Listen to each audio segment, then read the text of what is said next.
শুভেচ্ছা আমন্ত্রণ। খেলাধুলা নিয়ে ইন্ডিপেন্ডেন্ট টেলিভিশনের নিয়মিত আয়োজন যত খেলার সাথে আছি ফেরদৌস ইসলাম। আর শুরুতেই জানাবো শিরোনাম।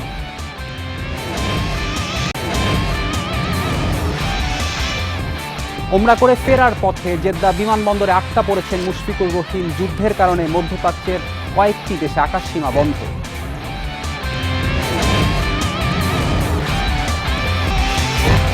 কাল থেকে শুরু নারী এশিয়ান কাপ। উদ্বোধনী ম্যাচে মুখোমুখি স্বাগতিক অস্ট্রেলিয়া ও ফিলিপাইন। আসরে প্রথমবার অংশ নিচ্ছে বাংলাদেশ। ওমরা করে ফেরার পথে জেদ্দা বিমানবন্দরে আটকা পড়েছেন মুশফিকুর রহিম। উৎকণ্ঠা নিয়ে হাজারো যাত্রীর সঙ্গে অপেক্ষা করার কথা বাংলাদেশ ক্রিকেট দলের সাবেক অধিনায়ক নিজেই জানিয়েছেন। সামাজিক মাধ্যমে এক পোস্টে মুশফিক লিখেছেন, ওমরা হজ শেষে জেদ্দা থেকে দুবাইয়ের পথে আমাদের বিমান রওনা হয়েছিল, কিন্তু দুর্ভাগ্যজনকভাবে যুক্তরাষ্ট্র, ইসরায়েল ও ইরানের মধ্যে যুদ্ধের কারণে সব ফ্লাইট জেদ্দায় ফিরে এসেছে। এখন আমি হাজারো যাত্রীর সঙ্গে জেদ্দা বিমানবন্দরে আছি। একমাত্র সর্বশক্তিমান আল্লাহ জানেন কখন ও কীভাবে আমরা অন্য বাংলাদেশিদের সঙ্গে ঢাকায় ফিরতে পারবো। তেহরানের পারমাণবিক কর্মসূচি সীমিত করার লক্ষ্যে কয়েক দফা আলোচনার পর শনিবার ইরানের বিভিন্ন শহরে যৌথ হামলা চালানোর কথা জানিয়েছে যুক্তরাষ্ট্র ও ইসরায়েল। কাতার, কুয়েত ও সংযুক্ত আরব আমিরাত তাদের আকাশসীমা বন্ধ ঘোষণা করেছে। মধ্যপ্রাচ্যগামী সব ফ্লাইট বন্ধ করেছে বাংলাদেশও।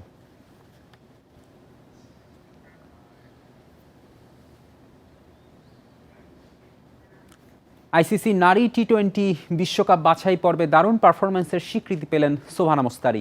জানুয়ারি মাসের আইসিসির সেরা নারী খেলোয়াড় হয়েছেন বাংলাদেশের এই ক্রিকেটার। আয়ারল্যান্ড অধিনায়ক গ্যাবি লুইস ও যুক্তরাষ্ট্রের পেসার টারা নরিসের সঙ্গে মনোনীত হয়েছিলেন সোভানা।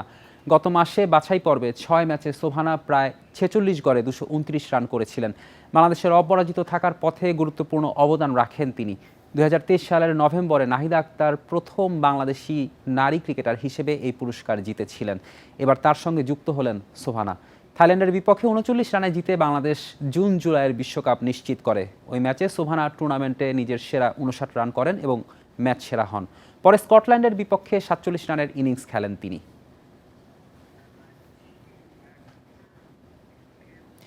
বিসিবিতে যে লক্ষ্য নিয়ে এসেছিলেন তা বাস্তবায়ন করতে না পারার অন্তহীন আক্ষেপ বোর্ড পরিচালক শানিয়ান তানিমের। টি-20 বিশ্বকাপে খেলতে না পারার হতাশা এখনও কাটাতে পারেননি তানিম। তিনি চান সাকিব আল হাসান ফিরে আসুক দেশের ক্রিকেটে। বিশ্বকাপের আগে থেকে চলছে নানা বিতর্ক। বিসিবি যেন টালমাটাল। মাঠে খেলার থেকে মাঠের বাইরের কথার খেলাতেই ব্যস্ত সবাই। বিসিবি পরিচালকরাও নিয়ম নীতি মানছেন না। দু একজনের বেফাঁস মন্তব্যে ক্ষতি হচ্ছে বাংলাদেশ ক্রিকেটের। বিসিবি পরিচালক শানিয়ান তানিম নিজেই হতাশ এমন কর্মকাণ্ডে। আমার কাছে মনে হয় প্রত্যেকটা ডিপার্টমেন্টে যারা ইনচার্জ আছে তারা যদি নিজের কাজটায় ফোকাস করে, I think it is more important. আপনারা দেখেছেন যে অনেক ডিরেক্টররা হয়তো নিজেদের জায়গা ছেড়ে হয়তো অন্য ডিপার্টমেন্টের কথা বলতে হয়তো পছন্দ করেন, বাট আমার কাছে মনে হয় এটা নট নেসেসারি। পরিচালক হওয়ার পর প্রথম সভাতেই পরিকল্পনা জানিয়ে দিয়েছিলেন কিভাবে কাজ করতে চান, কোথায় উন্নতি করতে চান, সব পরিষ্কার করেছেন বোর্ডের কাছে। কিন্তু তার 10% কাজও করতে পারেননি, সহযোগিতা পাননি অন্যদের কাছে।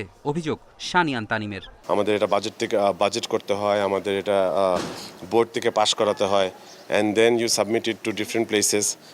যতক্ষণ পর্যন্ত ওনারা আমাকে এটা পাস না করে দিবে, ওনারা আমাকে ভেন্ডার না বের করে দিবে, ততক্ষণ পর্যন্ত আমি তাদের উপরে তাদের উপরে আমি ডিপেন্ডেন্ট। সো আই নো যে একটা কর্পোরেট ওয়ার্ল্ডে এটাই নিয়ম হয়তো। I wish it was better, but আমি মনে করি যে আমি এই 4-5 মাসে হয়তো আমার 10% কাজও করতে পারিনি। সাকিবের ফেরা না ফেরার কি হবে জানেন না, তবে বলছেন বাংলাদেশের 3 অধিনায়কই খুব করে চান ফিরুক টাইগার অলরাউন্ডার। তার ব্যবসায়িক কি মামলা আছে, কি আছে না আছে, এটাও তার পার্সোনাল ব্যাপার। সেটাই সে তার মতো করে ফেস করবে। But as a cricketer, as a brother, as a friend, সব কিছু মিলিয়ে সাকিব এখনও সেই যোগ্যতা রাখে যে সে বাংলাদেশ টিমের প্রথম নাম টিম লিস্টে আসবে।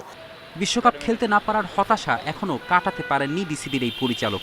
তবে সেখানে একা শানিয়ান তানিমের করার কিছুই ছিল না। ফেরদৌস ইসলাম, ইন্ডিপেন্ডেন্ট নিউজ। কাল শুরু হচ্ছে এশিয়ার নারী ফুটবলের সবচেয়ে বড় আসর এশিয়ান কাপ। পার্থে উদ্বোধনী ম্যাচে মুখোমুখি হবে স্বাগতিক অস্ট্রেলিয়া ও ফিলিপাইন।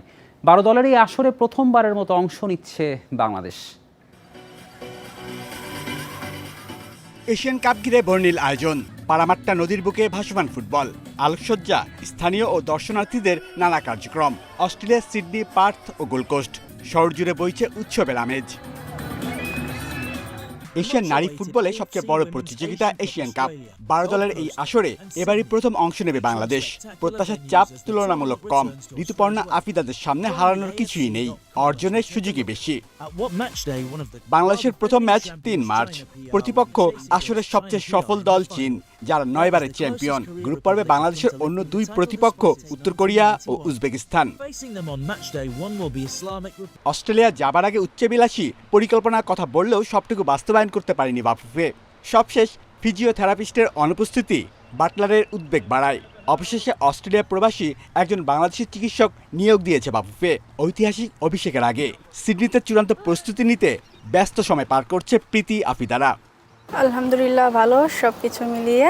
ওইখানে আসার পর আমরা একটা ফ্রেন্ডলি ম্যাচ খেলছি, তো ওইখানে যা ভুল ত্রুটি হয়েছে কোচ আমাদের সেটা 2টা ট্রেনিং সেশন করেছে। ট্রেনিং সেশনে যা আমাদের ভুল ত্রুটি হয় সেটা ধরিয়ে দেয় আমাদের, তো ওইটা শুধরানোর চেষ্টা করি আমরা।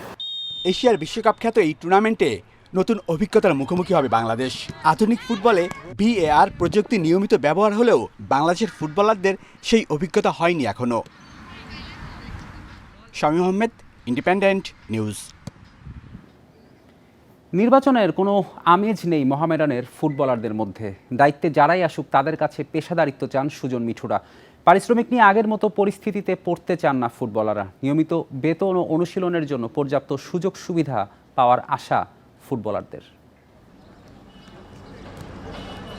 মোহামেডানে নির্বাচনী আমেজ, উৎসবের পরিবেশ, তবে আনন্দ নেই ফুটবলারদের মনে। কয়েক মাসের পারিশ্রমিক বকেয়া তাদের। সুজন মিঠুরা অনুশীলন চালিয়ে যাচ্ছেন শুধু টিম ম্যানেজার ও কোচের আশ্বাসে। তবে শোনা যাচ্ছে বকেয়া বেতন পরিশোধ না হলে ম্যাচ বয়কটের মতো কঠোর সিদ্ধান্তও নিতে পারেন ফুটবলাররা। 5 বছর পর নির্বাচন হতে যাচ্ছে মোহামেডানে। নতুন সভাপতি পেতে যাচ্ছে সাদা কালোরা। পরিচালক পদেও আসবে পরিবর্তন।